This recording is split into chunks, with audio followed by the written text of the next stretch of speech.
Lahore labour हाल में आल Pakistan वापटा convocation बराए training staff का इनकाद किया गया। ट्रेनिंग स्टाफ के नुमाइंदों समेत लोगों की बड़ी तादाद ने शिरकत की। तकरीब के मेहमान खसूसी general secretary Khurshid Ahmed, Sajid Kazmi, chairman LESCO Rana Shaukat Ali Khan, Mujahid Pervez Chattha की खुसूसी आमद। तकरीब का मकसद ट्रेनिंग स्टाफ को एक प्लेटफॉर्म पर इकट्ठा करना और अपग्रेड करवाना था। लाहौर लेबर हाल के बाहर आल पाकिस्तान वापटा हाइड्रो वर्कर यूनियन के ओहदेदारानों ने निजकारी को रोकने के लिए भी एहतजाज किया।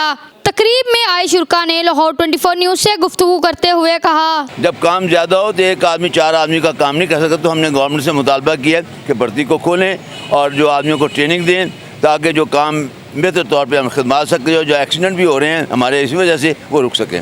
जी आज पूरा ड्राइंग स्टाफ पूरे पाकिस्तान से इकट्ठा हुआ है। ये तादाद में थोड़े हैं, इसलिए ये मैनेजमेंट की बेइंसाफ़ी का शिकार थे।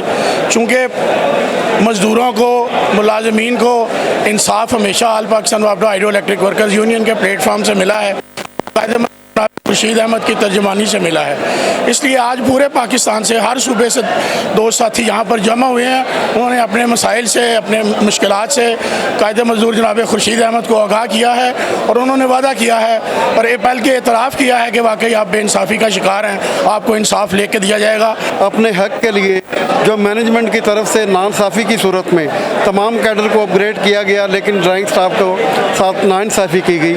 अपने हक़ के लिए बनाई जाएगी, वो प्रोग्राम देगी सबको और इसके लिए जदोजहद का आगाज़ किया है और इंशाल्लाह ये जदोजहद उस वक्त तक जारी रहेगी जब तक ड्राइंग स्टाफ को उनका हक नहीं मिलता। खैबर पख्तूनख्वा ये तमाम लोग यहाँ पे आए हुए हैं, ज़ाहिर है ये अपनी उम्मीद लेकर आए हैं। इंशाल्लाह ताला उम्मीद है कि खुर्शीद साहब इनकी उम्मीदों पर पूरा उतरेंगे। वापटा वर्कर्स का कहना है कि हम अपने कायद